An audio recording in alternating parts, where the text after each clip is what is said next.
यावर रामचंद्र की जय। प्रभु वीर रामचंद्र की जय। पवन सुत हनुमान जी की जय। उमापति महादेव जी की जय। जय श्री कली हनुमानी। हम पावन ग्रंथ में आगे के अध्याय में देखते हैं। अध्याय 7 सहस्त्र जीवन। इस घर में दरिद्रता की राक्षसी ने राजवंशी दुल्हन की तरह प्रवेश किया था। पहली दृष्टि में आपको इस घर की दीवारों के बीच उस राक्षसी के उपस्थित होने का आभास कदाचित न होता। मोटे तौर पर किसी अन्य मध्यम वर्गीय परिवार के घर जैसा ही तो था यह घर, किंतु पूरी रसोई खंगालने के पश्चात भी जब आपको खाने के लिए कुछ नहीं मिलता सिवाय एक छोटी सी छबड़ी में पड़े कुछ आलू टमाटर और हरी मिर्ची के, तब आपको दरिद्रता की उस भयावह का घिनौना मुख दिखाई देता। दरिद्रता की राक्षसी का भाई है रोग का राक्षस। उसी राक्षस ने इस घर से सुख और समृद्धि छीनने का घिनौना कार्य किया था। एक दंपत्ति ने अपनी लंबी निद्रा रहित रातें इन 4 दीवारों के बीच बिताई थी। उनका पहला बच्चा रोग के जबड़ों के बीच आ गया था। चिकित्सालय और मंदिर उनके दूसरे घर की तरह हो गए थे, तो भी वे अपने हृदय के टुकड़े को बचा नहीं पाए थे। पति अपने काम पर भी ध्यान नहीं दे पाया था। उसको नौकरी से तो नहीं निकाला गया था, परंतु उसको एक छोटे पद पर स्थानांतरित कर दिया गया था। उसकी बूढ़ी माँ की अपनी एक रुग्णता थी जिसको वह तब तक छुपाती रही जब तक कि उसके लक्षण बहुत बुरे नहीं हो गए। वह अपने परिवार को कष्ट नहीं देना चाहती थी, परंतु मृत्यु केवल इच्छा करने से तो नहीं आ सकती। उसकी पत्नी अनीता एक जटिल गर्भावस्था से गुजरी थी। सचमुच जब समस्याएं आती है तो झुंड में आती है। सोने से भी महंगी दवाइयाँ और अंतरिक्ष यात्रा से भी महंगे चिकित्सालयों के चक्कर काटने के कारण उनकी आर्थिक स्थिति क्षीण हो गई थी। उनकी संपत्ति से जुड़े प्रमाण पत्र तथा सोने आदि के सब गहने अब ऋणदाताओं के अधीन हो चुके थे। उनके मित्र और रिश्तेदार जो कभी उनकी बैठक में बैठकर हंसी ठिठोली किया करते थे, उन्हें भूल चुके थे। अनीता के मन में आत्महत्या का विचार कई बार आया। वह सोचती थी कि भगवान कितना निर्दयी है। भगवान ने उसका एक बच्चा छीन लिया था, परंतु दूसरे बच्चे के रूप में उसे जीने का कारण दे दिया था। सूदखोर उसकी मान मर्यादा को निगल जाने को आतुर थे। अपने परिवार का पेट पालने और सूदखोरों के मुख में कुछ सिक्के डालने के लिए उसने घर पर अध्यापन कार्य शुरू कर दिया था। एक एक करके उसने अपने घर की सभी अनावश्यक वस्तुएं बेच दी थी और उसकी अनावश्यक की परिभाषा भी लगातार फैलती जा रही थी। उसे अपनी बहुमूल्य वस्तुएं सस्ते मूल्य पर बेचने पर पश्चाताप होता था, परंतु उसके पास कोई और विकल्प नहीं था। उसे धन की बहुत अधिक आवश्यकता थी। उसने बची हुई महंगी दवाइयाँ प्रसन्नतापूर्वक दान कर दी थी, परंतु उसके घर के सामान को खरीदने के लिए जो कंजूस उसके संपर्क करते थे उन पर उसे क्रोध आता था। आय करने की तुलना में उसे व्यय में कटौती करना सरल लगा। एक एक करके उसने वे वस्तुएं लाना बंद कर दिया था जो अन्यथा घर चलाने के लिए आवश्यक मानी जाती है। क्या जीरे का कोई पौष्टिक महत्व है? क्या कोई भी मसाला मनुष्य के लिए आवश्यक होता है? क्या भोजन बिना मसालों के नहीं बनाया जा सकता? और तेल, क्या महंगे तेल की बजाय सस्ता सरसों का तेल प्रयोग में नहीं लाया जा सकता? और बिना तेल के उबला हुआ भोजन कैसा रहेगा? ये सारे प्रश्न उनके मन में चल रहे थे। यदि वह ये प्रश्न किसी मनुष्य मित्र से पूछती तो उसे उत्तर में घृणा से भरे उपहास के अलावा कुछ नहीं मिलता। सौभाग्य से उसका एक ऐसा मित्र था जो कभी उसकी आलोचना नहीं करता था और सदा उसे अनुकूल उत्तर देता था। वह मित्र था उसका पिंगल यंत्र जो उसके भैया ने उसको भेंट में दिया था। यह यंत्र इन दिनों हर किसी के पास होता है। इसका उपयोग न केवल दूरवाणी के लिए किया जाता है, अपितु चित्र खींचने और हर विषय पर जानकारियाँ प्राप्त करने के लिए भी किया जाता है। जैसे भूख लगने पर व्यक्ति रसोई की ओर जाता है, वैसे ही अनीता के मन में कोई प्रश्न उठते ही वह अपने पिंगल यंत्र की ओर खींची चली जाती थी। जानकारियाँ ग्रहण करने का संतोष भोजन ग्रहण करने से संतोष से कम नहीं था, कदाचित अधिक ही था। क्योंकि जानकारियाँ निःशुल्क मिलती है और भोजन का शुल्क लगता है।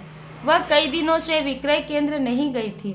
घर में सारा सामान समाप्त हो चुका था। अति आवश्यक सामान की सूची बनाते और मिटाते हुए उसके मन में एक प्रश्न आया, क्या शिशुओं के वस्त्र घर में नहीं सिले जा सकते? वह वापस बैठक कक्ष में लौट गई और वहां बैठकर अपने पिंगल यंत्र से ऐसी जानकारियां ढूंढने लगी जिनसे धन की बचत हो सकती थी। दरिद्रता ने उसको दुख के अंधेरे कोने में धकेल दिया था। इस अंधेरे कोने में उसका पिंगल यंत्र ही ऐसा मित्र था जो उसको सांत्वना देता था। अभी पिछले ही दिनों उसके पिंगल यंत्र ने उसे न्यूनतम जीवन शैली के बारे में जानकारी दी थी। उसे पता चला था कि कुछ धनिक जन भी शांति और संतोष के लिए कमतर जीवन जीते हैं। उसे न्यूनतमवादी शब्द बहुत अच्छा लगा था। वह दरिद्र नहीं थी, न्यूनतमवादी थी। इस सोच से उसे अत्यधिक सांत्वना मिलती थी। कभी वह भी एक स्वाभिमानी महिला हुआ करती थी। अतीत की स्वाभिमानी अनीता आज की अनीता को देखती तो उसे घिन आती। घिन इस बात पर नहीं आती कि उसका जीवन स्तर गिर गया था, अपितु इस बात पर कि उसकी ऊपर उठने की इच्छा मर गई थी। उसने इस भयावह वास्तविकता से समझौता कर लिया था। अब वह दरिद्रता को समर्पित हो चुकी थी। देवी देवताओं से उसका विश्वास उठ चुका था। यदि कोई देवताओं की बात सुन पाता तो वे भी उसकी आत्मा के बारे में यही कह रहे थे।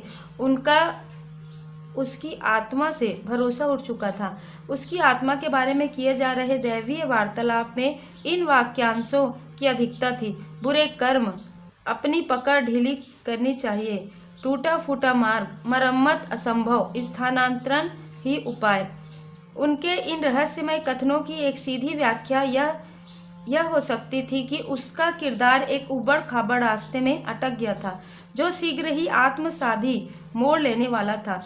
उसकी आत्मा को यह सब झेलना आवश्यक नहीं था। वह एक नए किरदार, एक नई जीवन पटकथा, एक नए भाग्य को धारण कर सकती थी यदि वह समस्या पैदा कर रहे कर्मों पर अपनी पकड़ ढीली कर देती तो देवता उसकी सहायता करने को तैयार थे।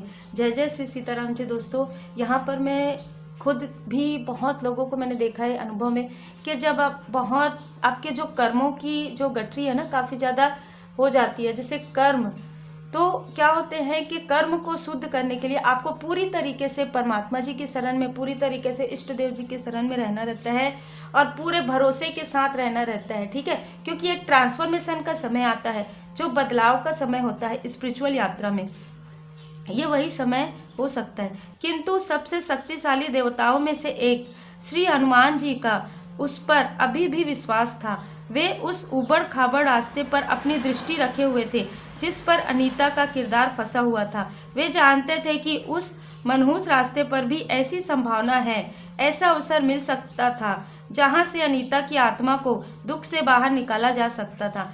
आवश्यकता थी तो उसकी आत्मा में जागृति की, एक छोटी सी चिंगारी की। वे देख सकते थे कि केवल 4 घंटे की दूरी पर ऐसी ही एक संभावना चमचमा रही थी। 4 घंटे में अनीता एक विक्रय केंद्र में पहुंचने वाली थी।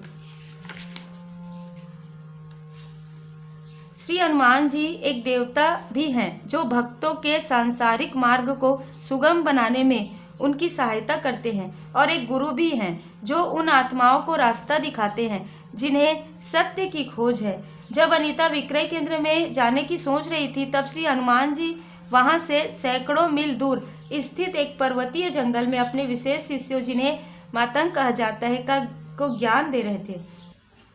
आत्मा से आत्मा का संबंध स्थापित करने के लिए भौतिक दूरी बाधा नहीं बनती। जब अनीता अपने घर में इधर उधर घूमकर समाप्त हो गए सामान की मानसिक सूची बना रही थी तब श्री हनुमान जी उसको देख रहे थे। उन्होंने देखा कि अनीता के मस्तिष्क में कोई विचार आया और वह शीघ्रता से बैठक कक्ष की ओर गई। वह आशापूर्ण विचार या पिंगल यंत्र को दूर कर कुछ ऐसी जानकारियां निकालने का जिनसे धन की बचत हो सके। श्री हनुमान जी ने अनीता के जीवन के यह दृश्य अपने शिष्यों को भी दिखाया, क्योंकि यह दृश्य उन्हें ब्रह्मांड के रहस्यों को समझने में सहायता करने वाला था। मातंगों ने यह दृश्य बंद आंखों से सपने की तरह से देखा।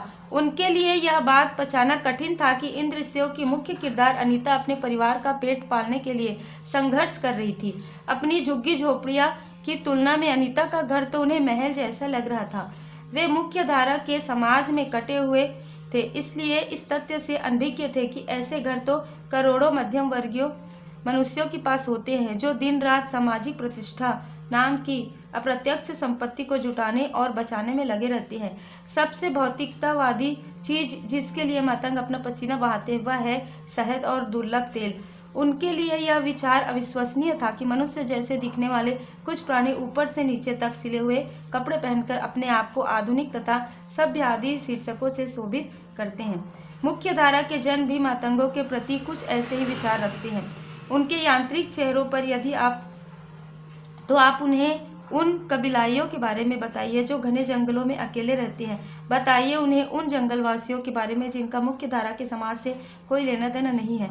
बताइए उन्हें उन चीज़ों के बारे में जो अन्य मनुष्यों को दिखाई नहीं देती परंतु उन कबीलाइयों को दिखाई देती है।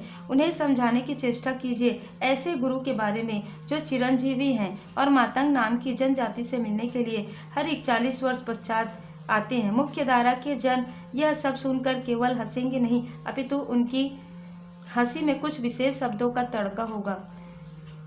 यहाँ पर बताया जा रहा है कि भक्ति, श्री चिरंजीव श्री हनुमान जी बाबा जी की जो भक्ति है, वो जो शिष्य हैं, हर एक प्रकार के शिष्य आपको मिलेंगे श्री हनुमान जी बाबा जी के। तो हम कहते हैं ना कि अगर आप श्री हनुमान जी बाबा जी के चरण शरण में रहते हैं तो किसी भी प्रकार की, चाहे भौतिक जीवन में हो चाहे आध्यात्मिक जीवन में हो, आप अपने आप को अवेकन करते हैं, आप अपने आप को जागृत महसूस करते हैं, आप अपने आप को पॉजिटिव महसूस करते हैं।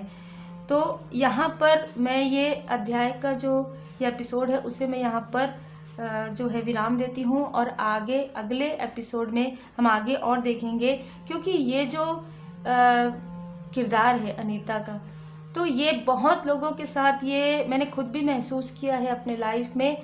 तो ये सारी चीज़ें होती है, उतार चढ़ाव जीवन में आते हैं और यही वो वक्त होता है जहाँ से आपकी स्पिरिचुअल अवेकनिंग स्टार्ट होती है, आपकी स्पिरिचुअल यात्रा की शुरुआत होती है।